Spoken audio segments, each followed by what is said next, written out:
கிறிஸ்துவின் கிறிஸ்தவம், இது வாழ்வின் வழி. Christianity of Christ. This is the way of life. பரிசுத்த ஆண்டவர் இயேசு கிறிஸ்துவின் இனிய நாமத்திலே உங்களுக்கு வாழ்த்துக்கள். தேவனுடைய கிருபையும் சமாதானமும் நம் அனைவரோடும் இருப்பதாக. இருதயமே திருக்குள்ளது, அது மகா கேடு உள்ளது. அதிலிருந்து சகலவிதமான பாவங்கள் புறப்பட்டு வருகிறது. இருதயம் சுத்தமா இருக்குமானால் அவர்கள் தேவனை காண்பார்கள். இன்றைக்கு நம்முடைய இருதயம் எப்படி இருக்கிறது? ஒரு அழகான இருதயம் எப்படி இருக்கும்? ஒருவர் நல்லது செய்யும் பொழுது என்ன நல்ல மனசு அவருக்கு. ஒரு துன்பத்தை கண்டு மனம் இழகும் போது எவ்வளவு இளகிய மனம் அவருக்கு. ஒருவர் மிக அற்பமான விஷயத்துக்கு கொடூரமாக நடக்கும் போது எவ்வளவு மோசமான இருதயமாக இருக்கிறது. இப்படி நாம் நம்முடைய இருதயத்தை பற்றியும் பிறருடைய இருதயத்தை பற்றியும் அளவு செய்கிறோம், மதிப்பீடு செய்கிறோம். காலை 6 மணி ஜெபம் நேரத்திலே இந்த புத்தகங்களை வரிசையாக படிக்கிறோம். அப்பொழுது தாவீதை பற்றி 1 சாமுவேல் 2 சாமுவேல் படித்துக் கொண்டிருக்கும் பொழுது உண்மையிலேயே என்னை காலையில் தியானிக்க வருகிறவர்களை அது தொடுகிறதை கவனித்தேன். 100 செய்திகளை நான் தாவீதை குறித்து ஏற்கனவே பேசி இருக்கிறேன் யூடியூப்ல 1-2 வருஷத்துக்கு முன்னால. ஆனால் இப்பொழுது படிக்கும் பொழுது இன்னும் புதிதாக, இன்னும் ஆழமாக தாவீதுடைய இருதயத்தை பார்க்க முடிகிறது. அதில் ஒரு விஷயத்தை இன்றைக்கு உங்களோடு பகிர்ந்து கொள்ளுகிறேன். குறிப்பாக அப்போஸ்தலர் நடபடிகள் 13ஆம் அதிகாரம் 22வது வசனத்தில்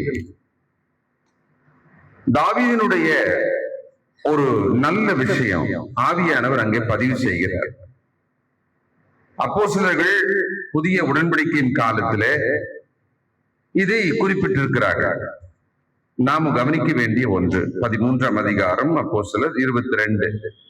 பின்பு அவர் அவனை தள்ளி தாவீதை அவர்களுக்கு ராஜாவாக ஏற்படுத்தி ஈசாயின் குமாரனாகிய தாவீதை என் இருதயத்துக்கு ஏற்றவனாக கண்டேன்.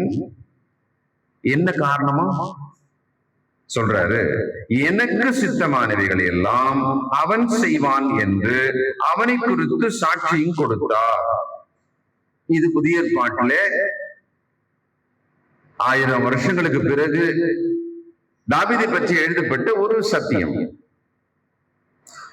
அங்கே தாவீதை தெரிந்து கொண்ட இடத்தை போய் பார்த்தால் 1 சாமுவேல் 16ஆம் அதிகாரம், அங்கே தேவன் எதை கவனித்தார் என்றும் பதிவு செய்திருக்கிறார். 7ஆம் வசனம் 1 சாமுவேல் 16:7. கர்த்தர் சாமுவேலை நோக்கி, நீ இவனுடைய முகத்தையும் இவனுடைய சரீர வளர்ச்சியையும் பார்க்க வேண்டாம், நான் இவனை புறக்கணித்தேன். மனுஷன் பார்க்கிறபடி நான் பாரேன். மனுஷன் முகத்தை பார்ப்பான், கர்த்தரோ இருதயத்தை பார்க்கிறார். அப்படியானால் தாவீதை ரெக்ரூட் பண்ணும்போது ராஜாவாக தெரிந்தெடுக்க வேண்டும் என்று தேவன் தெரிந்தெடுத்த விஷயத்திலேயே இருதயத்தை பார்த்தாராம். அப்படியானால் இன்றைக்கு நாம் கிறிஸ்துக்குள்ளே கீழ்ப்படிந்த நாளில் தேவன் நம்முடைய இருதயத்தை தான் பார்த்தார். அங்கு ஏற்பட்ட மனம் திரும்புதலை பார்த்தார். இந்த புதிய உடன்படிக்கையானது மனதால் திரும்பி தேவனிடம் வாருங்கள் என்றுதான் அழைக்கிறது. தொடர்ந்து அந்த இருதயத்தை நாம் கர்த்தருக்கு பிரியமாக காத்து கொள்ள வேண்டும். அதற்கு மிகவும் சவாலான ஒரு காலத்திலே நாம் இருக்கிறோம். கேட்பதும் பேசுவதும் பார்ப்பதுமான இன்றைய உலகத்தின் விஷயங்கள் எல்லாம் நம்முடைய இருதயத்துக்குள்ளே வந்து நிரம்பும் பொழுது அதை வெளிப்படுத்துவதற்கு நாம் முயற்சிக்கிறோமே ஒழிய மிக மிக குறைவான தேவ வசனங்கள் மிக மிக குறைவான தேவனுடைய நீதி நம்முடைய இருதயத்துக்குள் இருக்கிறபடினாலே இந்த உலகத்தின் விஷயங்கள் எல்லாம் இருதயத்துக்குள்ளே அதிகபட்சமாக இருந்து நம்மை கர்த்தருக்கு பிரியமான இருதயமாக மாறுவதற்கு இடம் கொடுப்பதில்லை. இன்னைக்கு அப்படிப்பட்ட ஒரு காலத்துல நாம் இருக்கிறோம். காட்சிகள், கேட்கும் விஷயங்கள், நாம் பேசும் விஷயங்கள் கூட ஒரு நாளில் நம்முடைய உரையாடலிலே ஆவிக்குரியது எவ்வளவு இருக்கிறது, அல்லது ஆவிக்குரியதை பேசுவோமானால் எவ்வளவு நேரம் நம்மால பேச முடிகிறது? ஆண்டவர் சொன்னார், இருதயத்தின் நிறைவுதானே வாய் பேசும். அப்படியானால் நம்முடைய இருதயம் எப்படி இருக்கிறது என்பதை தாவீதோட இருதயம் ஒரு சில சந்தர்ப்பங்கள்ல எப்படி இருந்ததுன்னு நம்ம பார்க்கலாம். அதை நீங்கள் உங்கள் இருதயத்தை பக்கத்திலே வைத்து ஒப்பிட்டு பார்த்தால் மட்டும்தான் உங்களுக்கு விளங்கும். உங்களால் அதை ருசிக்க முடியும், அனுபவிக்க முடியும். அப்படி உங்கள் மனதை நேராக்கி இந்த வசன பகுதிக்கு நாம் திரும்பலாம். 1 சாமுவேல் 24ஆம் அதிகாரம். சவுல் இங்கே தாவீதை கொலை செய்யும்படியாக ஒரு சின்ன படையோடு புறப்பட்டு சுற்றி திரிகிறார். ஆனால் தாவீதோ சவுலை தன் தகப்பனாக பார்க்கிறார். சவுலோ தாவீதை எந்த நிமிடம் கொலை செய்தால் கொலை செய்ய வேண்டும், அப்பொழுதுதான் எனக்கு வாழ்க்கையில் நிம்மதி என்ற ஒரே நோக்கத்தோட தொடர்ந்து வந்து கொண்டே இருக்கிறார். நாம் விழுந்து போவதை, நாம் கெட்டு போவதை, நாம் அவமானப்படுவதை நம்மை சுற்றிலும் யாரோ சிலர் எதிர்பார்த்து கொண்டிருப்பார்கள். நாம் சாக வேண்டும் என்று கூட சிலர் எதிர்பார்க்கலாம். உங்களுக்கு தெரியாது, அல்லது சிலருக்கு தெரியும். இங்கே சவுல் மிக தெளிவாக தாவீதை கொலை செய்ய வேண்டும். அது தாவீதுக்கும் தெரியும். என்னை கொலை செய்வதற்கு இந்த தேசத்தின் ராஜா துரத்தி கொண்டிருக்கிறார் தெரியும். அதுல இன்னொரு முக்கியமான விஷயம் என்னன்னா, யார் சவுலை ராஜாவாக அபிஷேகம் பண்ணினாரோ அதே தேவன், அதே தீர்க்கதரிசி இங்கே தாவீதையும் அபிஷேகம் பண்ணி இருக்கிறார். அதே தேவன் இவரை தெரிந்து கொண்டிருக்கிறார். இப்ப இங்கதான் இவங்க நடுவுல இந்த வார் நடக்குது. ஒரே குடும்பம், ரத்த சம்பந்தம், நல்ல நட்பு, கிறிஸ்துவின் ரத்தத்தால் மீட்கப்பட்ட தேவனுடைய குடும்பம், இதற்குள் இருக்கிற ஒருவருக்குள்ளே இப்படிப்பட்ட ஒரு பகை, இப்படிப்பட்ட ஒரு கசப்பு இருக்குமா? இருக்கும். அப்போ ஒரு சந்தர்ப்பத்துல என்ன நடக்குதுன்னா, தாவீது சவுலை சந்திக்க நேரிடுகிறது. அவர் எங்க இருக்கிறார்னு அவரை பார்க்க நேரிடுகிறது. அந்த இடத்துல என்ன நடக்குதுன்னா, குறிப்பாக ரொம்ப கிட்ட போயிட்டு சவுலின் வஸ்திரத்தின் தொங்கலை ஒரு சின்னதாக வெட்டி கொண்டு வருகிற அளவுக்கு தாவீது போயிட்டு வர்றார். அந்த அளவுக்கு கிட்ட போயிட்டார்.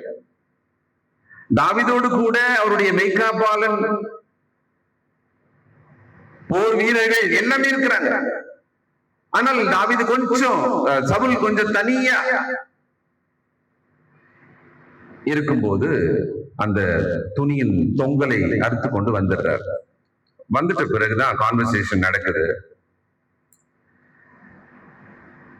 5ஆம் வசனத்துல அந்த தாவீதின் இருதயத்தை பாருங்கள். தாவீது சவுலின் சால்வை தொங்கலை அறுத்து கொண்டது நிமித்தம் அவன் மனது அடித்து கொண்டிருந்தது. அது ஒரு பயம், ஒரு கலக்கம், மனசு அடிச்சுச்சாங்க. அதாவது தன்னை கொல்ல வந்த ஒருவன் நிராயுதபாணியாக தன் கையிலே கிடைத்த போது தன்னால் அவனை கொல்ல முடியும், கண்டிப்பா கொல்ல முடியும், கண்டிப்பா கொல்ல முடியும். இல்ல இவர் கை காட்டினா கூட கொண்டுடுவாங்க. அந்த அளவுக்கு அந்த சமயத்துல ஒரு மிகப்பெரிய ஒரு வாய்ப்பு கிடைச்சது. இது சவுலுக்கு நல்ல தெரியும். அதனாலதான் கடைசியா ஒரு வார்த்தை சொல்றாரு. 19ஆம் வசனம் பாருங்களேன்.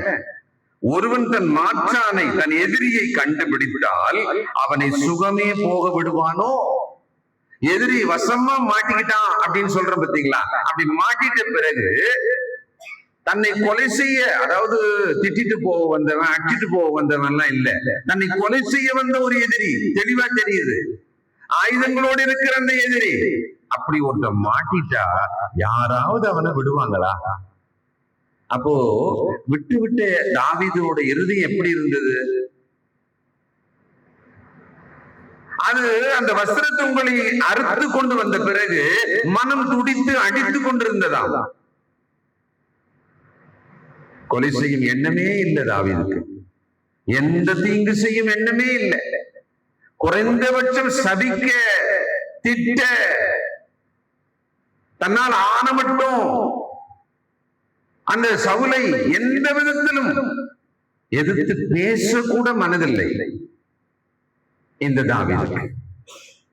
நாம் நம்மை அவமானப்படுத்திய, அசட்டை பண்ணிய, நமக்கு விரோதமாக இருக்கிற ஒருவரை சந்திக்கவோ பழி தீர்க்கவோ, அவர்களுக்கு ஒரு அவமானத்தை குறைந்தபட்சம் கொடுக்கவோ நம்முடைய மனம் திட்டமிடுகிறதா? சந்தர்ப்பம் தேடுகிறதா? நான் செய்ய மாட்டேன், வேற யாராவது செய்யட்டும் என்று காத்துக் கொண்டிருக்கிறதா? உங்கள் இருதயம் எப்படி இருக்கிறது? இங்கே தாவீது மனம் அடித்துக் கொண்டிருந்தது. 6ஆம் வசனம், அவன் தன் மனுஷரை பார்த்து, கர்த்தர் அபிஷேகம் பண்ணின ஆண்டவன் மேல் என் கையை போடும்படியான இப்படிப்பட்ட காரியத்தை நான் செய்யாதபடிக்கு கர்த்தர் என்னை காப்பாராக. அவர் கர்த்தரால் அபிஷேகம் பண்ணப்பட்டவர் என்று சொல்லி, அதாவது அவர் மனசுக்குள்ள போராட்டமா இருக்கிறது. கைக்கு கிடைச்சிருச்சு, ஆனா அவர் ஜெபம் பண்ணிடுறார் உடனே. இது நமக்கான ஒரு பாடம். நமக்கு நல்ல வாய்ப்பு கிடைச்சது, அவங்கள 4 கேள்வி கேட்கலாம், அதுவும் எல்லாருக்கும் முன்னால கேட்டாலே அவன் செத்துருவான். அப்படி ஒரு சந்தர்ப்பம் கிடைச்சது. நம்முடைய இருதயம் துடிக்குது, நம்முடைய வாய் வார்த்தையை தயார் செய்து விட்டது. ஆனால் அப்பொழுது நாம் அதை செய்வதற்கு பதிலாக ஜெபம் செய்வது, தேவனே நான் இப்படி செய்யக்கூடாது, நான் இப்படி பழிக்கு பழி வாங்கக்கூடாது, நான் உதாசனத்துக்கு உதாசனம் பண்ணக்கூடாது, அவர்களை நான் அவமானப்படுத்த கூடாது, நான் உன்னுடைய பிள்ளையா இருக்கிறதுனாலே நான் மன்னிக்கத்தானே வேணும், நான் இதை செய்யக்கூடாது என்று நீர் எனக்கு சொல்லி இருக்கிறீரே, என் சத்துருவை நேசிக்க சொல்லி இருக்கிறீரே. நமக்கு அப்படித்தான கட்டளை, உங்கள் சத்துருவை நேசியுங்கள், உங்கள் சத்துருவை நேசியுங்கள் என்ற கட்டளை. அதான் கட்டளை. அப்போ நம்ம ஒரு ஜெபம் செய்யலாம்ல, ஒரு ஜெபம் செஞ்சுட்டு வேணுமானா அதுக்கப்புறமா யோசிக்கலாம். அப்ப என்ன நடக்கும் தெரியுங்களா? நீ ஜெபம் பண்ணும் போது மனசு மாறிடும். அதனாலதான் ஆவியானவர் சொல்றாரு, கோபப்படுவதற்கு தாமதம் செய்யுங்கள். இப்ப தாமதம் பண்ணும்போது என்ன பண்ணணும்? உலகம் என்ன தெரியுங்களா சொல்லி கொடுக்குது? உங்களுக்கு நல்ல உச்சக்கட்ட கோபம் வருது, அதை நீங்க தாமதம் பண்றதுக்கு உலகம் ஒரு ஐடியா கொடுக்குது. அது என்ன ஐடியா தெரியுங்களா? ஒரு தண்ணி எடுத்து குடிங்க, கவனிக்கிறீங்களா? கொஞ்சம் தண்ணி எடுத்து குடிங்க. நம்ம சில நேரங்கள் இப்படி பண்றது உண்டு. கோபம் வருது, உடனே ஒரு கிளாஸ் தண்ணி குடிச்ச உடனே அந்த அந்த நொடிகள்ல ஒரு சின்ன மனதில் ஒரு மாற்றம், ஏதாவது ஒரு எண்ணம் வந்துடும் நம்மளுக்கு. ஆனால் வேதம் தாமதம் செய்த இடத்துல ஜெபம் பண்ணுன்னு சொல்றது சரியா இருக்கும் இல்லையா? அந்த டைம்ல ஜெபம் பண்ணிடுங்க. இவர் சொல்ற, கர்த்தர் என்னை காப்பாராக, அவர் அபிஷேகம் பண்ணப்பட்டவராச்சே. கிறிஸ்துக்குள்ள ஒரு சகோதரனுக்கு விரோதமாக பேசுவதற்கு நம்ம இப்படி நினைக்கலாமா? கிறிஸ்துக்குள்ள ஒரு சகோதரன் சகோதரிக்கு எதிராக நான் பேச போறேன்பா, அவங்க பேசுறதுக்கு விஷயமே இருக்குன்னே வச்சுக்குவோமே, நம்ம பேசலாமா? தாராளமா பேசுகிறோம். தேவையில்லாத மனிதரிடத்தில் கூட பேசுகிறோம். இன்னும் பெரிதாக பிரச்சனையாகும் என்று தெரிந்தும் கூட பேசுகிறோம். பேசுதானே, சும்மா தானே பேசுறோம். நான் அவங்களை ஏதாவது பண்ணிட்டேன்னா என்ன? எனக்கு தெரிஞ்சது அவங்க மேல இந்த மாதிரி எல்லாம் ஒரு பாவம் இருக்கு, குற்றம் இருக்கு, தவறு இருக்கு, குறைந்தபட்சம் பேசுகிறோம். பிரியமானவர்களே, அப்பொழுது உங்கள் இருதயம் எப்படி இருக்கிறது? அப்பொழுது உங்கள் இருதயத்தை, என்னுடைய இருதயத்தை கர்த்தர் பார்த்து, இட்ஸ் சோ பியூட்டிஃபுல், ரொம்ப அழகா இருக்கிறது, என் குமாரனை போல இந்த இருதயம் இருக்கிறது, என் குமாரத்தை போல இந்த இருதயம் இருக்கிறது என்று சொல்லுவாரா? தேவனுக்கு விரோதமாக சிந்திக்கும் பொழுதெல்லாம் என்னுடைய இருதயம் என்னவாக மாறுகிறது? அவர் ஜெபம் பண்ற, மனம் அடித்துக் கொள்ளுகிறது. அவருக்கே நம்ம கட்டுப்பாட்டை இழந்துருவோன்ற மாதிரி ஒரு துடிக்கு ஒரு ஒரு நடுக்கம் வந்து விட்டது. ஜெபம் பண்றாரு. ஜெபம் பண்ணுங்க, கேட்கணும் போல இருக்கு. கேட்கறதுக்கு தகுதியான ஆள் தான், அவ்வளவு மோசமா தான் இருக்கு. துடிக்குது மனசு சொல்லிடணும் அப்படின்னு. எனக்கு அந்த மாதிரி நிறைய சந்தர்ப்பங்கள் வரும். கர்த்தருடைய வசனத்தை சொல்வதனாலே பலமுறை காப்பாற்றப்பட்டிருக்கேன், சில முறை நானும் விழுந்திருக்கிறேன். அதுக்கப்புறமா அதோட விளைவு கண்டு நான் வெட்கப்பட்டிருக்கிறேன். ஐயோ, நாம் இதை சொல்லியிருக்க கூடாது, நம்ம இப்படி இதை பேசியிருக்க கூடாது, அவர்களை பற்றி தவறான அபிப்பிராயத்தை நாம் இப்படி சொல்லியிருக்க கூடாது. பிறகு மனம் திரும்புவேன். உங்களுக்கு கூட அப்படி ஒரு வாய்ப்பு, ஒரு அனுபவம் இருந்திருக்கும். தன் மனுஷரை சவுலின் மேல் எழும்ப ஒட்டாமல் இவ்வார்த்தைகளினால் அவர்களை தடை பண்ணினான். அப்ப சூழ்நிலை கவனிச்சீங்களா? கூட இருந்தவர் ரைஸ் ஆயிருக்கான். தலைவரை விடுங்க, நான் அடிச்சிடுறேன். ஏன்னா இவனுக்கு தெரியுத விஷயம். அநியாயத்துக்கு அந்த ராஜா இந்த தாவீதை கொலை செய்யும்படி இல்ல சுத்துறாரு, வேற வேலை எல்லாம் இருக்கு அவருக்கு. இன்னே ஒரே இதே கனவா, இதே நினைவா இந்த மனுஷன் தாவீதை கொலை செய்ய சுத்தி கொண்டிருக்கிறாரு. தாவீதை நீங்க இப்படி தள்ளி போங்க, ஒரே அடிதான், ஒரே சொரு விடுவேன் ஈட்டில, ஒரே வெட்டுதான். கர்த்தரால் அபிஷேகம் பண்ணப்பட்ட உங்களுக்கு விரோதமாக இருக்கிற ஒருவரை கொலை செய்தால் தேவன் கூட நம்மள ஒண்ணும் திட்ட மாட்டாரு, தேவன் கூட நம்மள தண்டிக்க மாட்டாரு. பாவத்துலதான் இருக்காங்க, அவங்கள பத்தி நான் இன்னொரு கிட்ட பேசினா என்ன, நான் ஒன்னும் இல்லாத பொல்லாதெல்லாம் சொல்லியே, அப்படி ஒரு லாஜிக் நம்ம வச்சிருப்போம். நான் ஒண்ணும் இல்லாத சொல்லியே, இருக்கிறது யார்கிட்ட சொன்னீங்க? அவங்களுக்கு ரொம்ப தேவையா?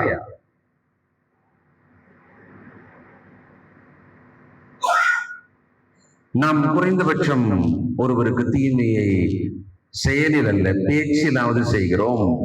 அப்ப மட்டும் ஒண்ணு யோசிக்கணும், இப்போ என் இருதயத்தை தேவர் என்னவாக பார்ப்பார்? என் அபிப்பிராயத்தை சொல்லுகிறேன், என் கருத்தை சொல்லுகிறேன், என் கோபத்தை சொல்லுகிறேன், என்னுடைய வெறுப்பை சொல்லுகிறேன். அப்ப என் இருதயம் எப்படி இருக்கும்? தடை பண்ணினான்னு சொன்னா அவரு நிறுத்துப்பா, நிறுத்து, பின்னால போ தடுத்திருக்கிறார். ஏன்னா அவர்கள் எழும்புறாங்க, அவனே டயர்ட் ஆயிட்டான். இந்த மனுஷன் பாட்டுக்கு ஓடினே இருக்கிறாரு, அவரை தகப்பனே தகப்பனேன்றாரு. அபிஷேகம் பண்ணப்பட்டவர்ன்றதுனாலயே நான் ஒண்ணுமே பண்ண மாட்டேன் அப்படின்றாரு. என்ன மனுஷன், என்ன மனுஷன் சொல்லுவோம்ல சிலரை பார்த்து, அநியாயத்துக்கு நல்லவனா இருக்கான்னு. அப்படி இருக்கிறார் இந்த தாவீது. நாம் எல்லாம் திட்டமிட்டு அதற்கான பொருந்தும் சமயத்துல மனிதரை பழிக்கிறோம். நம்முடைய இருதயமானது கொப்பளித்துக் கொண்டே இருக்கிறது, கொதித்துக் கொண்டே இருக்கிறது. அப்படி பேசலன்னா நம்மளால தூங்க முடியாதுன்ற அளவுக்கு ஆயிட்டப்பெல்லாம். நம் இருதயம் எப்படி இருக்கிறது? இப்போ கெபியை விட்டு வழியை நடந்து போனான். அப்பொழுது தாவீது 8ஆம் வசனம், எழுந்து கெபியிலிருந்து புறப்பட்டு சவுலுக்கு பின்னாக போய் ராஜாவாகிய என்ன ராஜாவாகிய ஆண்டவனே, இல்ல ராஜாவாகிய ஆண்டவனே. என்ன மாதிரியான ஆட்சி இந்த தாவீது! நாம குறைஞ்சபட்சம் ஒருத்தரை பகைக்கிறோம், அவங்க நம்மளை பகைக்கிறாங்கன்னு சொன்னா அவங்கள மரியாதையா பேச மாட்டோம். அவங்க எடுக்கிறான். அதுக்கு முன்னால வரைக்கும் அவர் நமக்கு நல்லா இருக்கிற வரைக்கும் அவரும், அப்புறமா அவங்க எடுக்கிறான்ட்டோம். ஏன்னா பிடிக்கல, எனக்கு வெறுப்பு. ஆனா இவரை பாருங்க, ராஜாவாகிய என் ஆண்டவனை என்று கூப்பிட்டான். சவுல் திரும்பி பார்த்த போது தாவீது, பாத்தீங்களா, கொஞ்சம் பாருங்க, தாவீது நெஞ்சு நிமிர்த்தி திமிராக நின்றான். இல்ல, தரை மட்டும் குனிந்து முகம் குனிந்து வணங்கி சவுலை நோக்கி, தாவீது உமக்கு பொல்லாப்பு செய்ய பார்க்கிறான் என்று சொல்லுகிற மனுஷனுடைய வார்த்தைகளை ஏன் கேட்கிறீர்? இந்த வசனத்தை நல்லா குறிச்சு வச்சுக்கோங்க. இந்த இடத்துல தாவீது இருக்கிறார், எதிரில் சவுல் இருக்கிறார், தாவீதோட ஜனங்கள் இருக்கிறாங்க. தாவீது யாரையோ சொல்றாரு, யாரு சொல்றாரு? ஒரு குரூப், ஒரு சில மனிதர்கள் இருக்காங்களாம். அவங்க என்ன பண்ணிருக்காங்க சவுல் கிட்ட, தாவீது உங்களுக்கு எதிராக இருக்காங்க, உங்களை சாவடிச்சிருவான், பாருங்க பாருங்க அவன் பண்றதெல்லாம் பாருங்க, கோலியாத்தை கொண்டதுல இருந்து பாருங்க, தேசமே அவனை தூக்கி பிடிக்குது இல்ல, அவனை கிரீட வச்சு கொண்டாடுற அந்த ஒரு குறை மட்டும்தான் இல்ல, அதனால அவன் இருக்கவே கூடாது, அவன் அழிச்சிருங்க, அவன் கெட்டவன், அவன் கெட்டவன், அவன் கெட்டவன். இந்த தாவீது அப்படி சொல்றாங்க பாத்தீங்களா? நேரா அவங்களுக்கு ஏதாவது தீமை செஞ்சாருன்னா இல்ல, வாய்ப்பே கிடையாது. இல்ல, அவர்கள் தூரத்துல பார்த்திருக்காங்க, யாரோ சொன்னது கேள்விப்பட்டிருக்காங்க, அவங்க மனசுல தோணி இருக்கு. அதனாலே அவர் அந்த ராஜா கிட்ட சொல்றாங்க இந்த தாவீதை பற்றி. இது ரொம்ப கஷ்டமான ஒரு விஷயம். பொல்லாப்பு செய்ய பார்க்கிறான், உங்களை பொல்லாப்பு உங்களை கெடுத்துருவான், நீங்க அவ்வளவுதான், நீங்க அவன் உங்களை ஸ்பாயில் பண்ணிடுவான். அப்படி சொல்லுபவர்கள் இருப்பான். நானா இருக்கலாம், நீங்களா இருக்கலாம். அந்த மாதிரி நம்ம ஏதாவது பேசிட்டு இருக்குமான்னு யோசிங்க.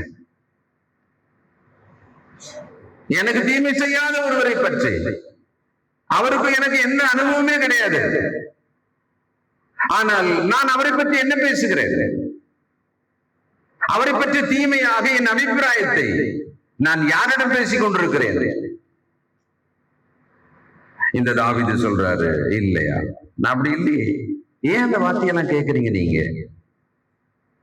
என்ன நேரம் பாருங்களேன், நான் எப்படி இருக்கேன்னு பாருங்களேன். 10ஆம் வசனம், இதோ கர்த்தர் இன்று கெபியில் உம்மை என் கையில் ஒப்பு கொடுத்தார் என்பதை இன்றைய தினம் உம்முடைய கண்கள் கண்டதே. உம்மை கொன்று போட வேண்டும் என்று சிலர் சொன்னார்கள். இந்த பக்கமா இருக்கிற சிலர் அதையும் சொல்றாரு, என்னோடு இருந்தவங்க உம்மை கொன்று போட வேண்டும் என்று சொன்னார்கள். நாம் ஒருவரை வெறுக்கிறோம் என்று சொன்னால் வெறுப்பதற்கு 4 பேர் சொல்லுவாங்க. நாம் அன்பு செய்கிறோம் என்று சொன்னால் 1-2 பேரு நாம் அன்புதான் செய்யணும்னு சொல்லுவாங்க. ஆனா நமக்கு எது ரொம்ப பிடிக்குதோ அந்த பக்கம் தான் நம்ம போவோம். அப்போ யார் முக்கியமானவர்கள்? நாம தான் ரொம்ப முக்கியமானவர்கள். நிறைய பேரு வெறுக்க சொல்லிக் கொடுக்கிறார்கள் என்பதனாலே நீங்கள் வெறுக்க போவீர்களா, பகைக்க போவீர்களா? அல்லது 1-2 பேர் தான் அன்பு செய்ய சொல்றாங்க, மன்னிக்க சொல்றாங்க, அதனால நான் நிறைய பேர் சொல்றதை கேட்க போகிறேன். உங்கள் இருதயம் எப்படி இருக்கு? அத்தனை பேர் சொன்னா உங்களுக்கு எங்க போச்சுப்பா புத்தின்னு கேட்கிறாங்கல்ல சில நேரத்துல. தாவீது சொல்றார், எல்லா ஆங்கிள்லயும் பேசுறாரு. ஆனாலும் என் கை உம்மை தப்ப விட்டது, என் ஆண்டவன் மேல் என் கையை போடேன், அவர் கர்த்தரால் அபிஷேகம் பண்ணப்பட்டவராமே என்றேன். என்ன அந்த சொன்னவங்களுக்கு பதில் சொன்னாரா? ஏன்பா அப்படி பேசுறீங்க அவரை பத்தி? உனக்கு தெரியுமா? நீ பாத்தியா? நம்ம அந்த மாதிரிலாம் கேட்கறதே இல்லை. யாராவது என்னிடம் இன்னொரு நபரை பற்றி கோள் சொல்ல வருவார்கள், அல்லது ஒரு கருத்தை சொல்லுவார், ஒரு அபிப்பிராயத்தை சொல்லுவார்கள். நான் முதல்ல கட் பண்றதுக்கு ஒரே வழி இருக்குது, அவங்க இல்லாதப்போ அவங்களை பத்தி பேசாதீங்க. கணவன் மனைவியே தங்கள் பிரச்சனை பத்தி பேச வரும் பொழுது வந்தவர்களை பற்றி மட்டும்தான் நான் பேசுவேன். இல்லாத அவங்க மனைவியோ அவங்க கணவனை பற்றியோ இவர்கள் பேச நான் இடம் கொடுக்கவே மாட்டேன். இருவரும் வாங்க, அப்ப பேசுங்க. அப்பொழுது அவர்களை பற்றி மட்டும் பேச சொல்லுவேன். அது ஒரு எக்ஸசைஸ், அது நமக்கான குணப்படுவதற்கான ஒரு பயிற்சி. சொல்வதையெல்லாம் கேட்டுக்கொண்டிருந்தோம்னு வச்சுக்கோங்களேன். தாவீது கிட்ட சொல்லிக்கிட்டே இருந்திருக்காங்க, சவுல் கிட்ட சொல்லிக்கிட்டே இருந்தாங்க. ஒண்ணு நான் தாவீதா மாறிடுவேன், இல்ல நான் சவுலா மாறிடுவேன். சவுலா மாறணும்னா என் இருதயம் மோசமான இருதயமாக இருந்தாதான் நான் சவுலா மாறுவேன். என்கிட்ட மோசமானதை சொன்னாலும் கூட நான் தாவீதின் இருதயமாக இருப்பேன், நான் தாவீதாகவே மாறிக்கொண்டிருப்பேன். என் இருதயத்துக்கு ஏற்றவனாக நான் தாவீதை பார்க்கிறேன். உங்கள் இருதயத்தை தேவன் இப்பொழுது பார்த்து, உங்கள் செய்கையை, உங்கள் வாழ்க்கையை பார்த்து, என் இருதயத்துக்கு ஏற்றவனாக நான் பார்க்கிறேன், ஏற்றவளாக நான் பார்க்கிறேன். இப்பொழுது தேவனாலே நம்மை அடையாளப்படுத்த காட்ட முடியுமா? நம்முடைய இருதயம் எப்படி இருக்கு? கடந்த சில நாட்களை கூட நீங்கள் நினைவில் கொள்ளுங்கள். நம் இறுதி எப்படி இருந்தது? இங்க 11ஆம் வசனம், என் தகப்பனே பாரும், என் கையில் இருக்கிற உம்முடைய சால்வையின் தொங்கலை பாரும், உம்மை கொன்று போடாமல் உம்முடைய சால்வையின் தொங்கலை அறுத்து கொண்டேன், என் கையிலே பொல்லாப்பும் துரோகமும் இல்லை என்று உமக்கு நான் குற்றம் செய்யவில்லை என்று அறிந்து கொள்ளும், நீரோ என் பிராணனை வாங்க அதை வேட்டையாடுகிறீர். இதுல எல்லாம் படிச்சு முடிச்சிட்ட பிறகு ஒரு கருத்து சொல்லலாம். நான் இப்பவே சொல்றேன். ஒருவர் நம்மை வெறுக்கிறார் 100%. நாம் அவருக்கு புரிய வைக்கிறோம், என்னை வெறுப்பதற்கு நான் பாத்திரன் அல்ல, அப்படி ஒரு தீமையை நான் செய்யல அப்படின்னு நான் முயற்சி பண்றோம். பாத்தீங்களா, அது ஃபெயில் தான் ஆகும். தாவீதுக்கு ஃபெயில் தான் ஆச்சு. அந்த நேரத்துக்கு மட்டும் அவங்க பதில் சொல்லிட்டு போயிடுவாங்க. ஆனால் அவள் இருதயத்திலே பதிந்த அந்த கசப்பை மாற்றிக்கொள்ள அவர்களால் முடியாது. It's very rare. கெட்டதை சொல்லி கெட்டதை கேட்டு கெட்ட இருதயமாக வைத்துக் கொண்டவர்கள் நல்லதை சொல்லி நல்ல இருதயமாக மாறுவது கடினம். இதுதான் வழக்கம். கெட்டதாக மாறுவது ரொம்ப சுலபமா இருக்கு, நல்லதாக மாறுவது ரொம்ப கடினமா இருக்கு. அதான் இன்னைக்கு நம்ம வாழ்க்கையில நமக்கு இருக்கிற ஒரு பெரிய பிரச்சனையே. கெட்டதை கேட்டுக்கொள்வது ரொம்ப ரொம்ப ஈஸியா இருக்கு. So easy to listen evil and evil thoughts. அதை சுவீகரித்துக் கொள்வது ரொம்ப கம்ஃபர்டபுளா இருக்கு. நல்லதை சுவீகரித்துக் கொள்வது, அதை ஏற்றுக்கொள்வது, அதனால் நம் இருதயம் மாற்றப்படுவது ரொம்ப கடினமா இருக்கிறது. அதனால்தான் கெட்டதை சீக்கிரம் பற்றி கொள்ளுகிறார்கள் பிள்ளைகள். நல்லது அவர்கள் சொன்னாலும் அதை ஏற்றுக்கொள்வது கூட இல்லை. இதுல இருந்து நம்ம புரிஞ்சுக்கலாம், பெரியவர்களும் விதிவிலக்கு அல்ல. உங்கள் இருதயம் எப்படி இருக்கிறது? இப்போ நீரோ என் பிராணனை வாங்க தேடுகிறீர், கர்த்தர் எனக்கும் உமக்கும் நடுநின்று 12ஆம் வசனம் நியாயம் விசாரித்து கர்த்தர்தாமே என் காரியத்தில் நமக்கு நீதியை சரி கட்டுவாராக, உம்முடைய பேரை நான் கை போடுவதில்லை. முதியோர் மொழிப்படி ஆகாதவர்களிடத்திலே ஆகாமியம் பிறக்கும், ஆகையால் உம்முடைய பேரில் நான் கை போடுவதில்லை. ஆகாதவங்க கிட்ட இருந்து தானே மோசமானதெல்லாம் வெளியில வரும். நான் உமக்கு ஆகாதவன் அல்ல. குறைந்தபட்சம் ஒன்றை கற்றுக்கொள்ளுங்கள், உங்களுக்கு ஆகாதவர்கள் அல்லது அவருக்கு நீங்கள் ஆகாதவர்கள் என்று சொன்னாலும் கூட, அது உண்மையா இருந்தாலும் கூட, அவர்களை பற்றி தவறாக பேசாமல் இருங்கள். தவறாக பேசாமல் இருங்கள். ஏன்னா அப்படி பேசும்போது என் இருதயத்தை தேவன் பார்ப்பாரானால் அது அவருக்கு பிரியமா இருக்க, அது பிரியமா இருக்க. அது கோல் சொல்லுதலாக இருக்கும், அல்லது ஆராயாமலே பேசுவதாக குற்றமாக இருக்கும், அவர்கள் மீது நான் போடுகிற ஒரு சாயமாக இருக்கும். அதை கேட்பவர்கள் இருதயத்துக்குள்ளே மாற்றம் நிச்சயம் வரும். ஒரு ராஜா எப்படி மாறி இருக்கார் பாருங்களேன். ஏன்னா சொல்லிருக்காங்க, தாவீது மிக மோசமானவன், அவன் அழிச்சிடணும், ஒண்ணுன்னு அவ்வளவுதான். ஏன்னா சவுலோட அனுபவம் அப்படிதான் அவர் தப்பா புரிஞ்சுக்கினார். நேர தாவீது சவுலுக்கு செய்த குற்றம் தேடி கண்டுபிடிச்சு வேணா எனக்கு சொல்லுங்க. ஆனால் இந்த அளவுக்கு கொலை செய்யும்படியான அளவுக்கு ஒரு மனிதன் எப்படி உருவாகி நிற்பான்? கோலியாத்த எதிர்கொள்ள முடிஞ்சது. ஆனா இந்த சவுலுக்கு எதிராக 15 வருஷம் போராடிட்டே இருக்க. சொல்லுவோம் நம்ம சில நேரத்துல, அவன் வெளியாளா இருந்து நம்மளை பகைச்சா கூட பரவாயில்ல, நம்ம விட்டுட்டு போயிடலாம்.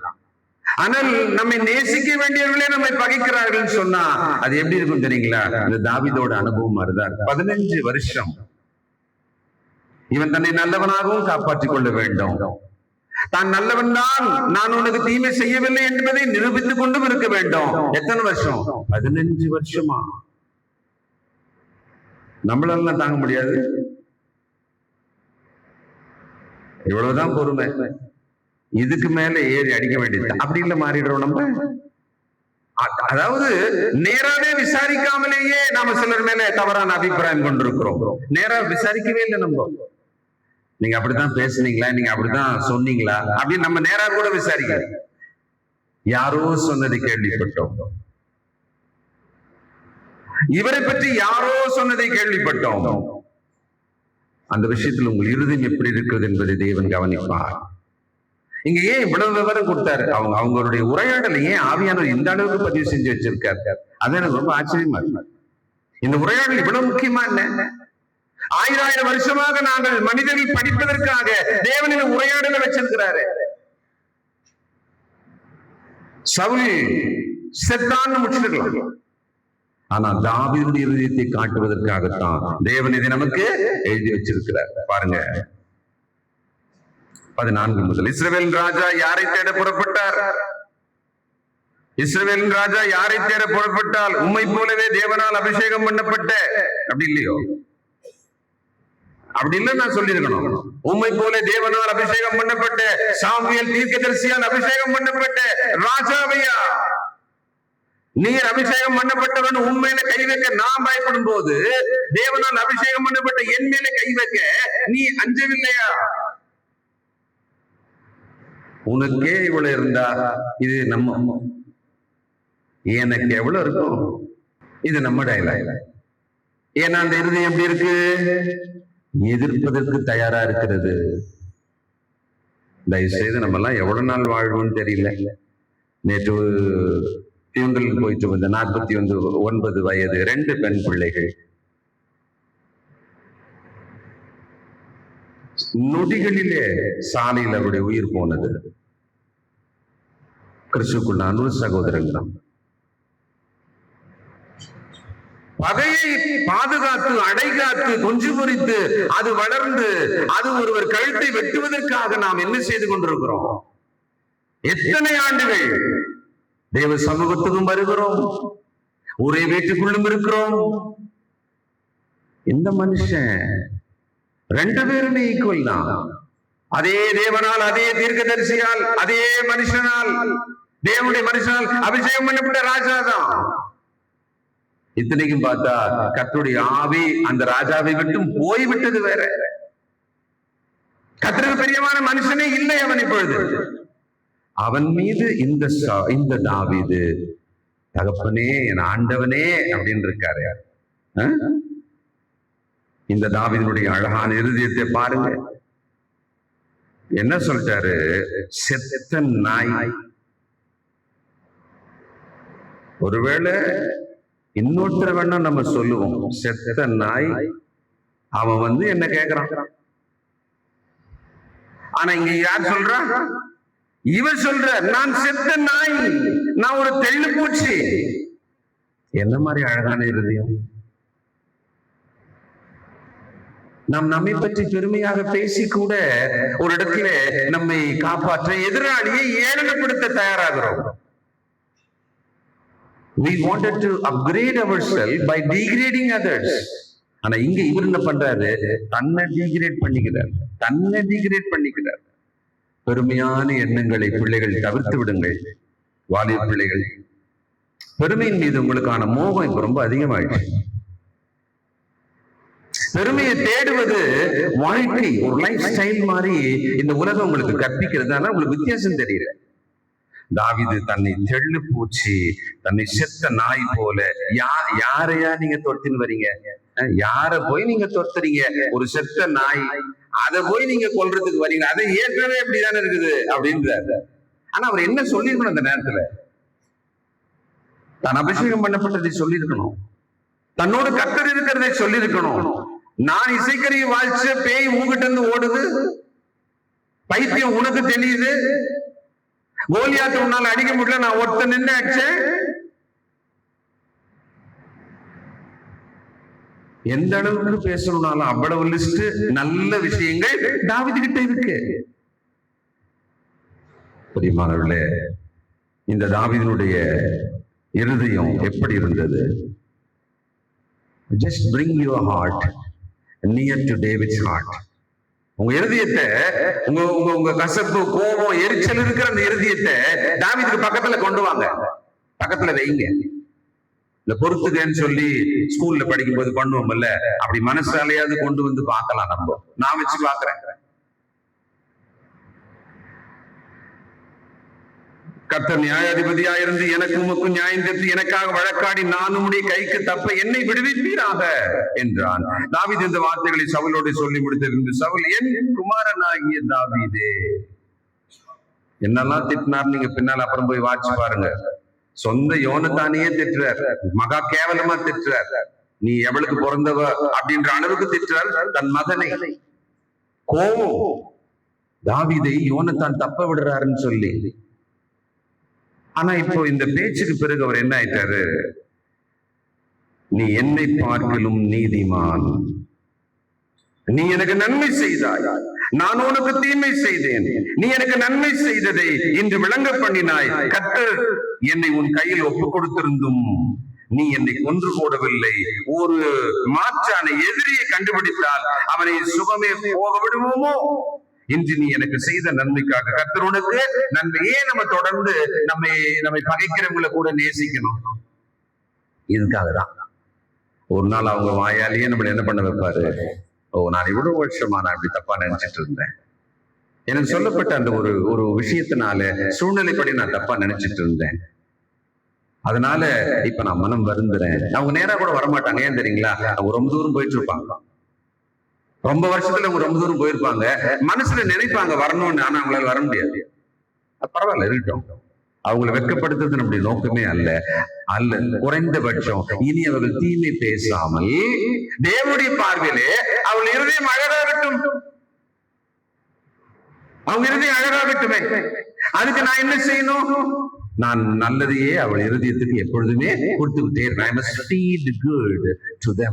நல்லதை நம்ம ஃபீட் பண்ணிட்டே இருக்கலாம். நல்லது போக போக போக அந்த நல்லது போய் நிரம்பட்டும் அவங்க இருதயத்துக்குள்ள, அவங்க காதுல போய் நிரம்பட்டும். அவன் மட்டும் என்ன, என்னை பத்தி கேவலமா தான் பேசினுக்கிறான், அந்த பெயர் நாம எடுக்க கூடாது. நான் சொன்னேன் அன்னைக்கு, ஆனா என்னை பத்தி அவன் இப்பொழுது தீமை தானே பேசிக் கொண்டிருக்கிறான், அந்த பெயர் நம்ம எடுத்துடவே கூடாது. அப்படி பேசுறதுனால என்ன சாதிக்கலாம்னு யோசிச்சு பாருங்களேன்.